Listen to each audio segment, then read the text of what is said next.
Hello! In today's video, we are going to be going over the new 1.0.30 patch notes. There's some good things in these patch notes, and there's also quite a few bad things. What we're going to be doing in today's video is going over each part and ranking whether it is a good or a bad change, and at the end of this, we will cumulatively add up how many good changes there were and how many bad changes there were. As always, there will be chapters in this video, so feel free to skip ahead to whatever part you find most interesting. If you enjoy the video, give me a like, and subscribe for future videos where I'm going to be reviewing the patch notes as well. And now let's go ahead and go into this. So update 1.0.30 Depths of Winter. As always, we're going to skip this Kella stuff, but this update will go live on September 13th, and it doesn't say the time that it's going to go live, but normally these updates I think go live at like 5 UTC or 3 UTC or something like that, but we should get a mail closer to the time to see when it actually will start. So let's go ahead and read their brief summary. I hear there's some great stuff coming, a new season to take on, Paramount Championship, amazing holiday events, new heroes, warpets, and artifacts. So let's go ahead and start reading. Point 1. Season of Strife, Depths of Winter is now available. Heeding the call from Arion, lords from across the realms have set out from 6 regions of Belleron to do battle with the Frost Dragon Xynos in the Depths of Winter. Players who have played 3 or more seasons will be able to register for Season of Strife, Depths of Winter, once they return to their home realm at the end of the current season. Depths of Winter features: a biting frost has descended upon the region of Arion, smothering crops and plant life. Experience epic warfare in an all-new map based on the land of Belleron. So I find this really weird that they're going to be adding another 6 Kingdom KVK format. Hopefully it's not East vs West like the previous one and it's a circle, but I'm not sure how exactly they would do a circular 6-player map. I guess maybe you do it kind of like a star pattern, something like what I have on screen here, and then you could have zones that make sense. But if it's the same as SOB2, this map is going to suck and everyone's going to hate it, so hopefully they don't do that. New season talents. Mass Warfare. Players can create infantry and cavalry army groups and invite other lords to join them and fight shoulder to shoulder. So this seems like it's a rally that you can control in the field. Maybe it's like a 900k march or something, or maybe it's like a formation of units that one guy controls or something. I don't know. This seems really weird. Hopefully you don't get the stats of the leading army and they just like control your march or something, but I'm not sure what the exact point of this is. But I guess, hey, we'll see what this looks like whenever some kingdoms go into the Depths of Winter KVK format. And the other new season talent is Field Morale. Players can select one of their own legions to grant buffs to both their own legions and alliance legions surrounding them. Okay, so this is pretty cool. I think that this is going to be a good change.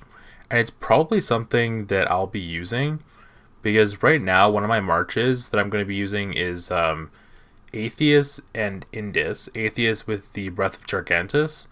So this is just going to like have this support march do even more work and be more beneficial.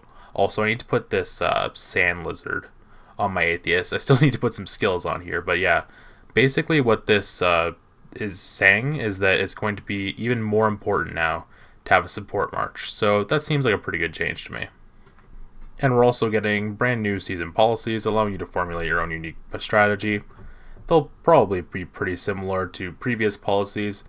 However, I wonder if they will force people to take a certain hospital capacity limit, because in this KVK, some of the Krakens, for example Mephisto, chose not to take any policies.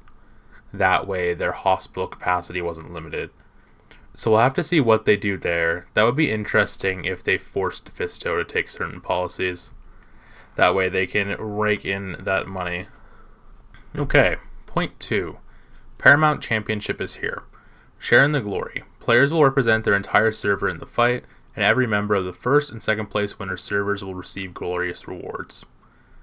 Okay. Championship predictions. Make predictions on the winning player and the server that they will come from to win amazing rewards. See the event page for more information. This event will be launched on certain servers first.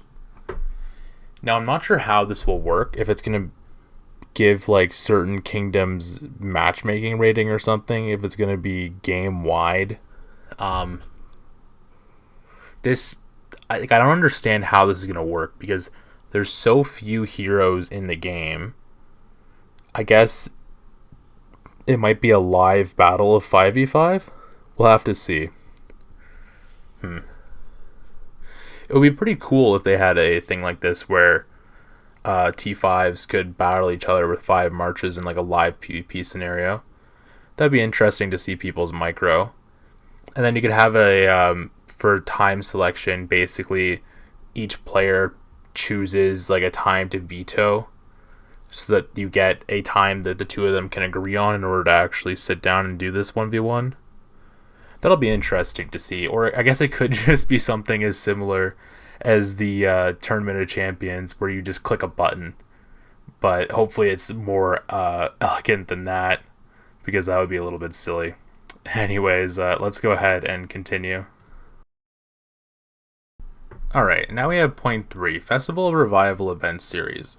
So this looks like the set of events that we're pretty used to.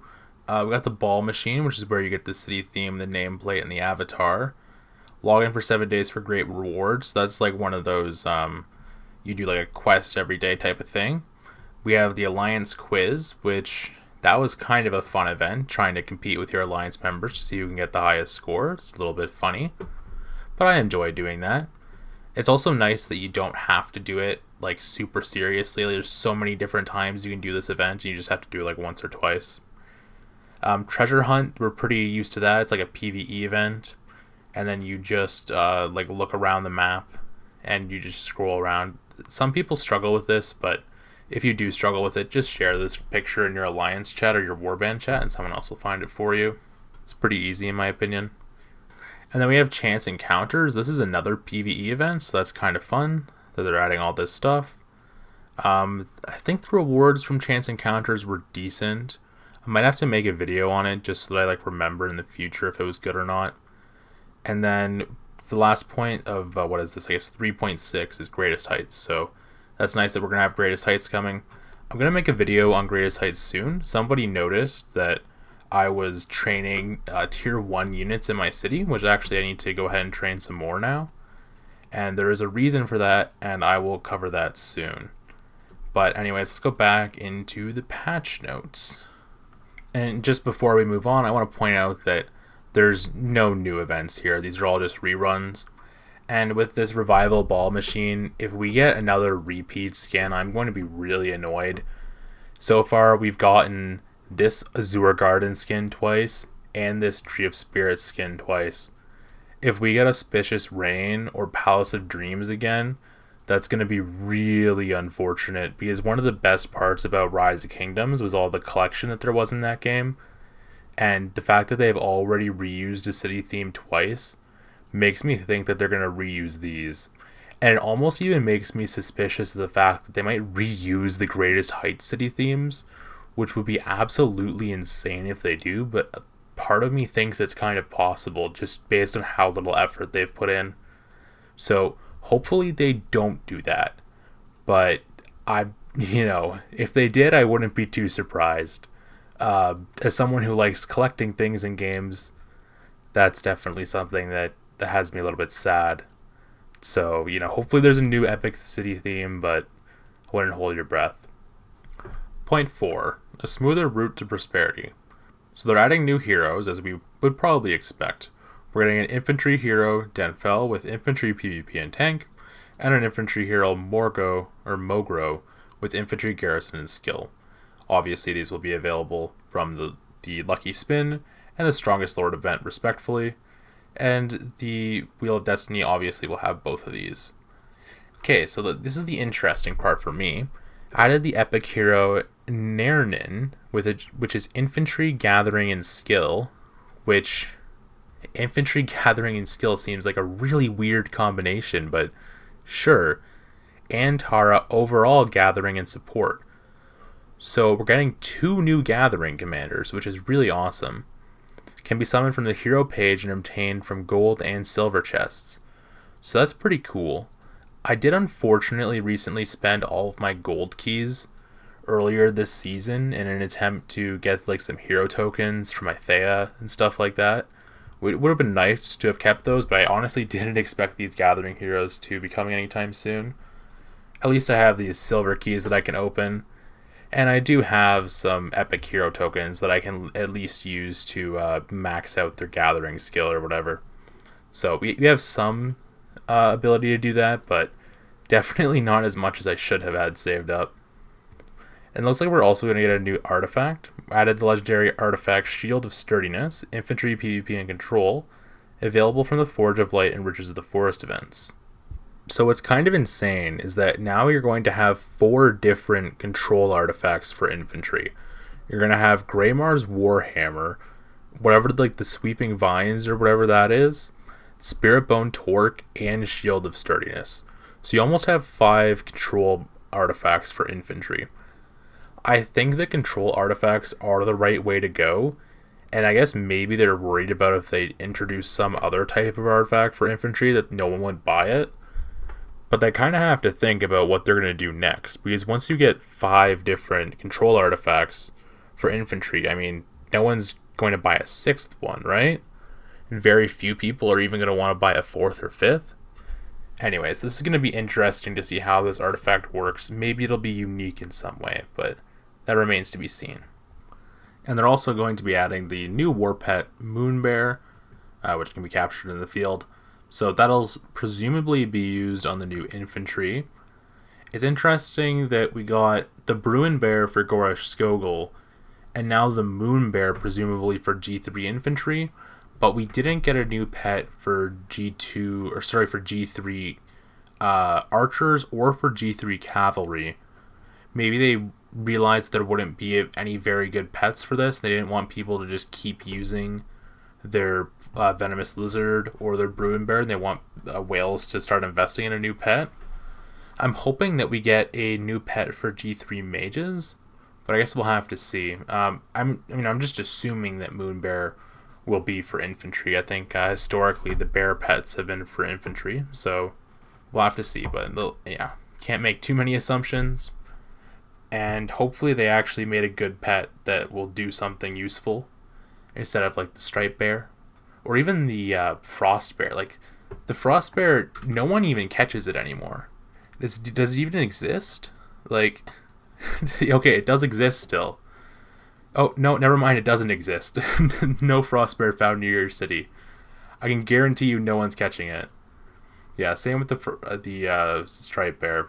But oh well. Hopefully they make the pet useful.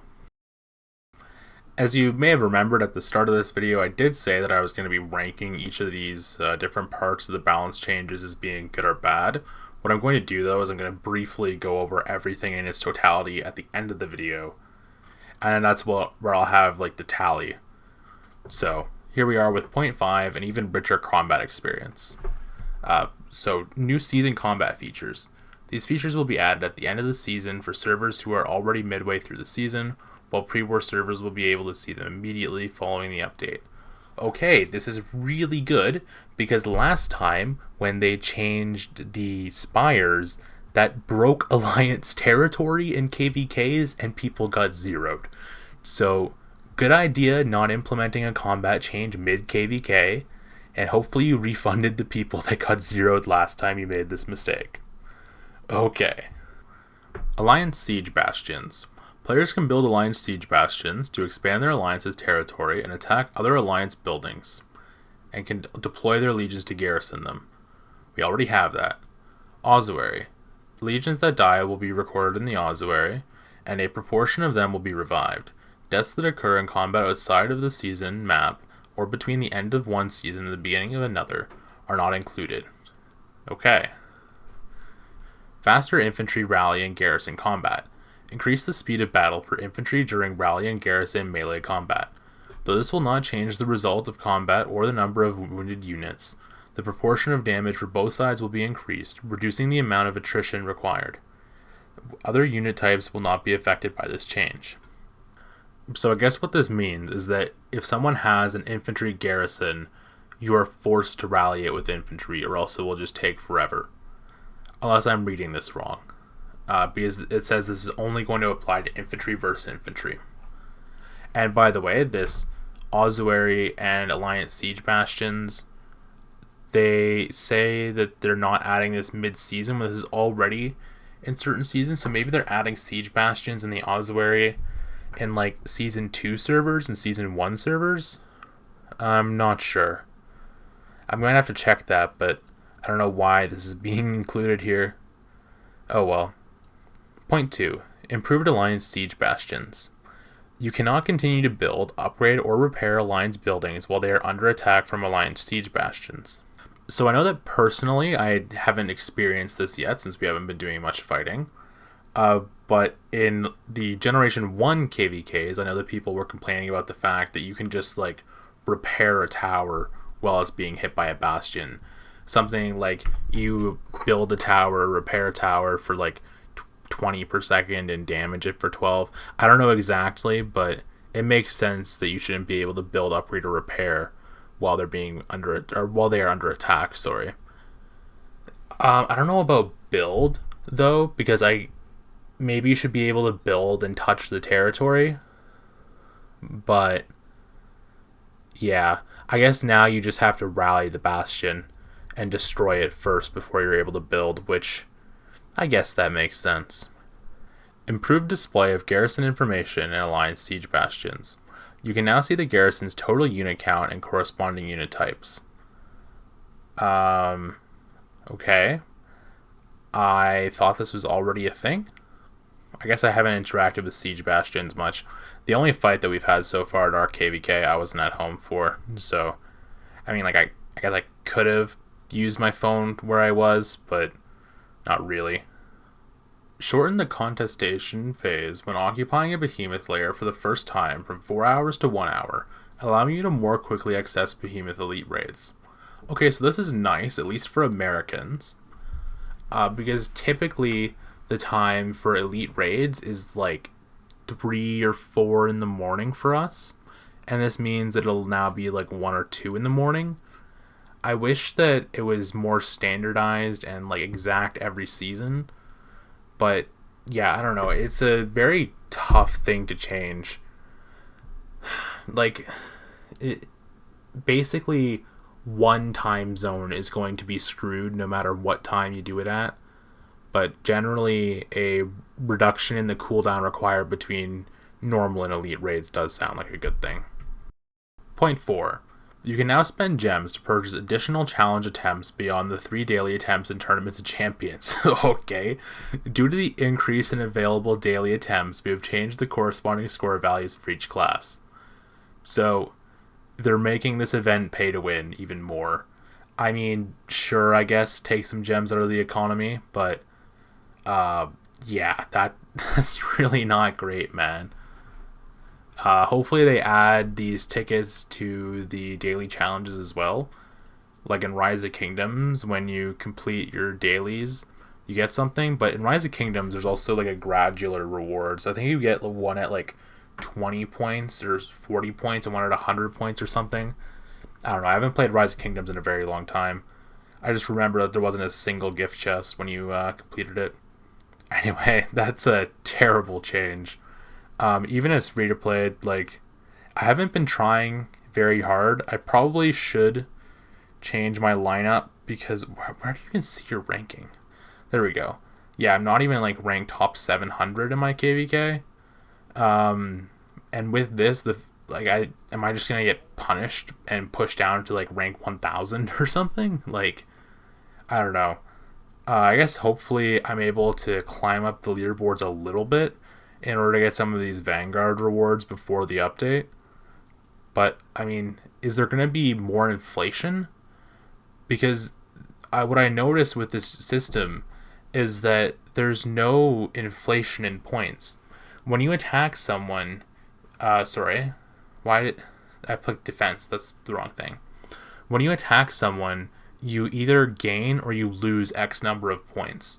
So there's zero inflation, which means that the only way for people to gain points is to be under 1300 and attack someone above it, or yeah, like I don't think there's enough people in these KVKs in order for a significant number of people to actually climb the ranks. So I think this is a massive oversight.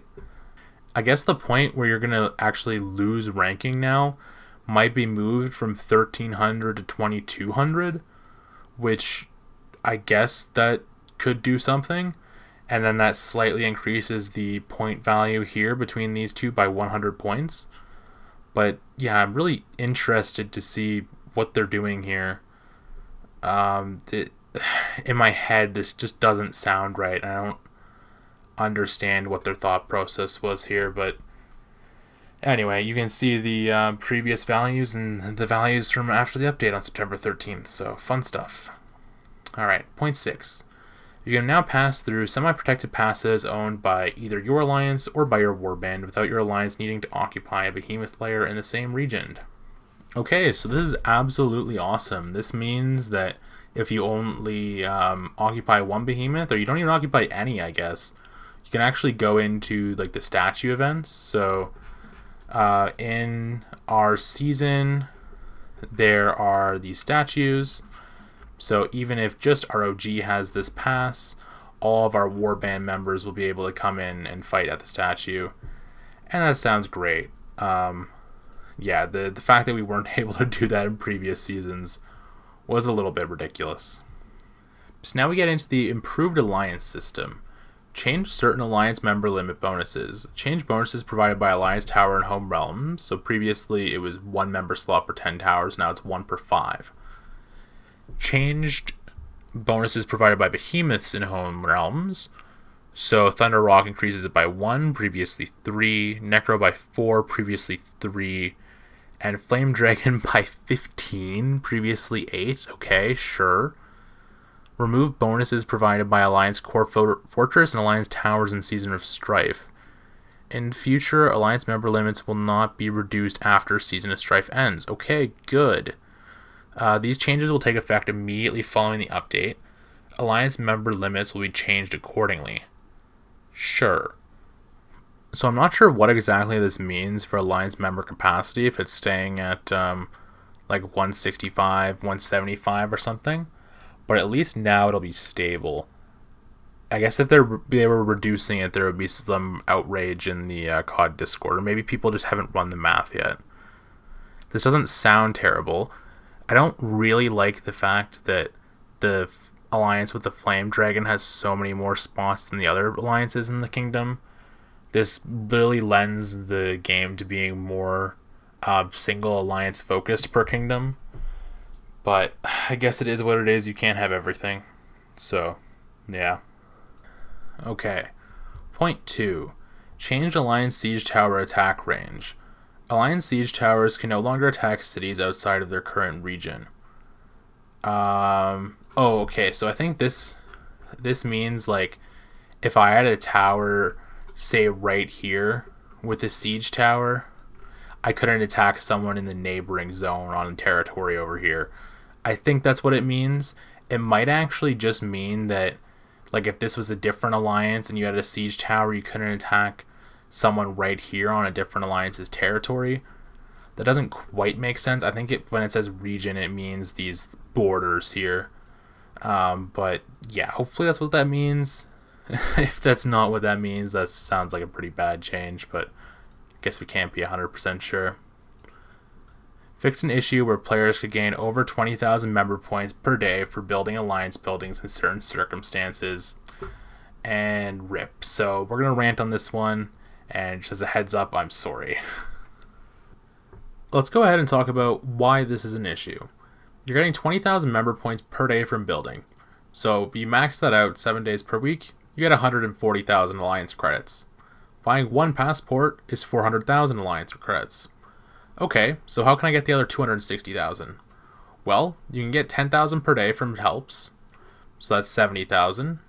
Okay, but I still need another 190,000 credits. Well, you get a few credits from gifts, but not very many. You're going to get like 500, 300, 150. You're not going to get too many from these. Okay, but surely I can get more, right? Well, you can donate to behemoths. You can do that after you summon them. And you can donate to Alliance Technology. But let's be honest, you can't donate very much. You can donate once per hour, and every time you donate, you're going to, on average, get 200 actually per donation as a baseline, and then sometimes you get crits, but you're not going to get very much. Someone I know did the math on this, and it's like 270,000 per week or something that you get in total with everything combined. That's nowhere near enough. So the question is, how do we solve this problem? I think one of the biggest issues is that there's no way to get alliance credits other than doing these things in the alliance in this game. If you compare to Rise of Kingdoms, in that game, for example, when you can participate in Roots of War, you can get alliance credits. I guess in this game, technically you can get some alliance credits from like the King's chests or whatever you get from the Brink of War event, but that's so few credits that it's barely worth considering.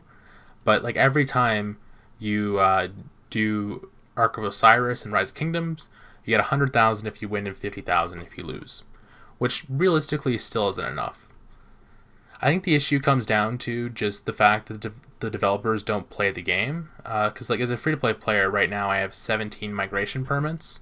I have enough credits left to I think buy 12 and a half. Yeah, 12 and a half. So sure, I'm going to run out of credits if I keep max purchasing these around the time when I have like 50 permits. Which, I mean, sure, I'll be able to migrate once, but I'll never be able to migrate again. I don't know. The passport price either needs to be lowered, or they need to add additional ways to gain permits or gain credits. And realistically, you should be able to buy more than one permit per week. But again, the developers don't play the game, they don't understand this issue, so probably won't ever be fixed.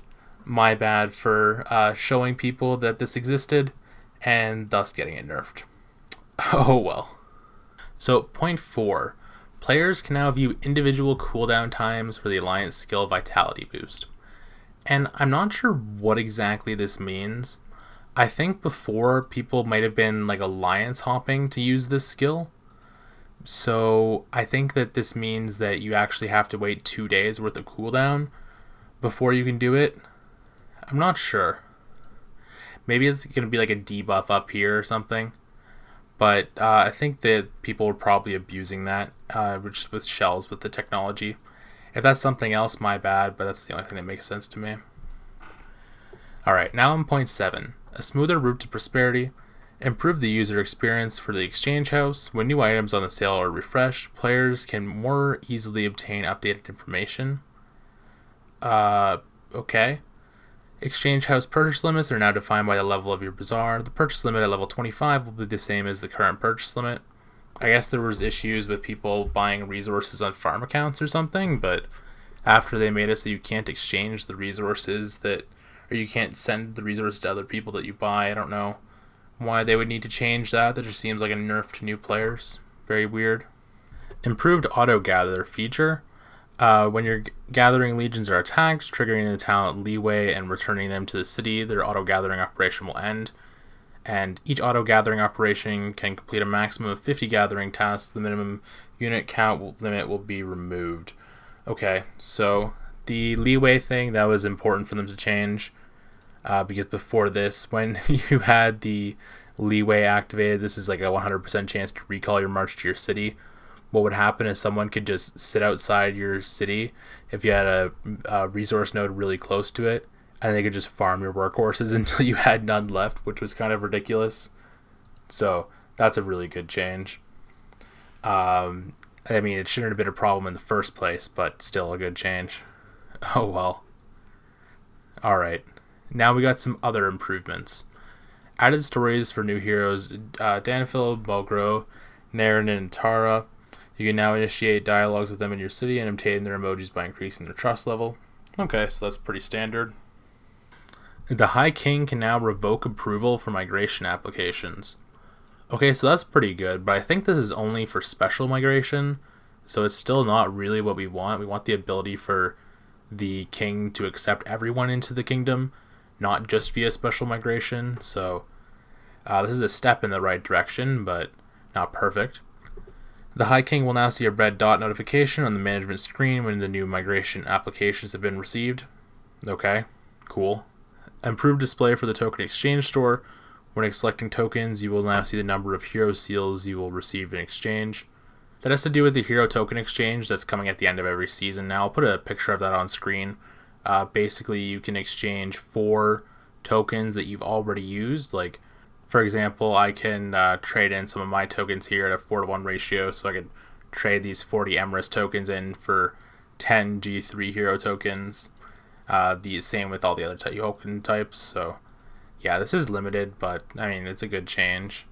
I guess they're just specifying how many tokens you're going to get because some people don't know how to do math. Okay. Fixed an issue in Roots of War where rallying garrison legion capacity was erroneously doubled in Season 1. Well, that's kind of funny. Alright, well, we never experienced that, but I guess that's a cool bug fix.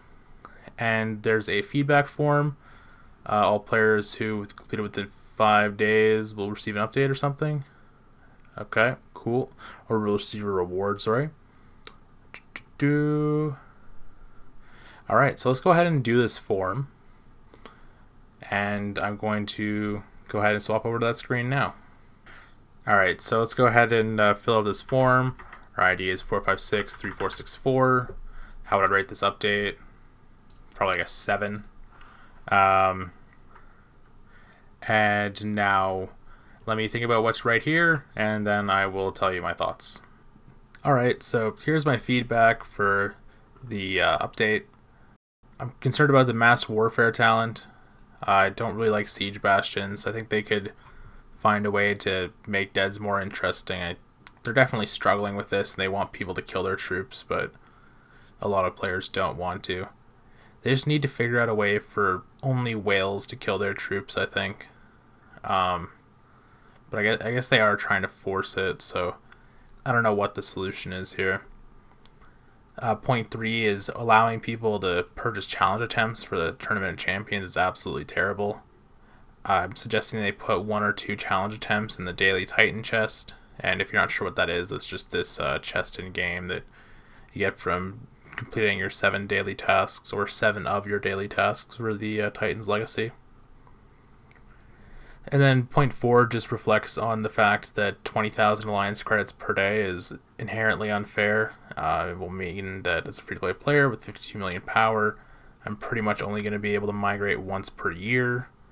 And the fact that we're only able to purchase 1 passport per week right now anyways, like, I don't understand why they need to nerf this even further. Anyway, let's go ahead and submit this, and then I'll see you in game. So I broke down the patch notes into a few different parts. I broke it down into positive, neutral, and negative. For positive, we have these things here, which include the field morale season talent, the predictions for the championship event. I think that's going to be cool. It's kind of like the Osiris League bets and Rise of Kingdoms. I mean, it's basically the same thing. The new Infantry Gathering Hero and the overall Gathering Hero are going to be great additions. Just more Gathering Heroes is great. The shortened contestation phase for the Behemoth layers is good. That way we can do elites much faster. Instead of having to wait 4 hours, we have to wait 1 hour. The ability to pass through semi-protected passes is a pretty good thing. And then the fact that they just stopped people from being able to alliance hop for the vitality boost alliance skill. I think that's what that means. If that is what that means, that's a good thing. And for gathering units being able to not go back out after they're attacked if they have the leeway ability for the auto gathering. I mean, that should have never been a thing in the first place. I was tempted to put this in neutral, but I mean, they fixed a pretty massive issue there, so I'll put it in positive. And then the High King can now revoke approval for migration applications. It's still not all the way, but it's a step in the right direction, so I think it's worth putting in positive. And then for negative parts, we again just have the same thing from the survey that I put in my answer. So we have these 4 points, the Mass Warfare Season Talent, the Alliance Siege Bastions, spending gems for challenge attempts, and the 20,000 member point limit. And then for neutral, that obviously leaves us with the rest of the patch notes, which you can see here on screen, kind of all jumbled together. So majority of this patch notes was neutral, as it typically is. What I defined as neutral is like things that we would expect, things that don't really matter and are just kind of par for the course. I did put the Siege Bastion changes in here because it's not talking about the fact that there is Siege Bastions. This is talking about how Siege Bastions change. I don't really care how Siege Bastions change unless they remove deads from it, and then in that case, obviously, that would be a positive. Or if they increase deads, I guess that would be a negative. So, yeah, the overall verdict on this patch notes is that I think it was slightly more positive than negative, but only barely. The fact that you're not able to get enough alliance credits anymore in order to buy one per week is really annoying. Hopefully the developers will reconsider that. I really do wish they played the game or attempted to. If they did, they would understand that the way things were before was much better. Yeah, I think if they just rewrite the ability for people to be able to get more than 20,000 credits per day from building, that would be a great thing, but that could just be wishful thinking. Oh well. Anyways, I hope you enjoyed watching this video. I will bring out more videos on future patch notes and hope you're looking forward to the updates. Hopefully the city theme isn't a repeat again. That would be disastrous. Like, oh yay, we had 1,000 gems, but I would much rather have a different city theme instead. Oh well. Can't win them all. Overall, this game's still fun. I'm looking forward to when our PvP does finally start. I still need to make a video on mastery skills here. I haven't locked any yet in the legendary monolith, but I do have the stone testaments, obviously, to go ahead and unlock a bunch of skills. Yeah, a video's coming on that soon. I promise, man. Might be on Copium, but I don't know. It's difficult to figure out how to make a evergreen style video on that type of thing. I think I just need to start though with making a video on my specific KVK. Maybe just I'll do one on the skills that I'm planning on using. Anyways, thanks for watching and have a great rest of your day.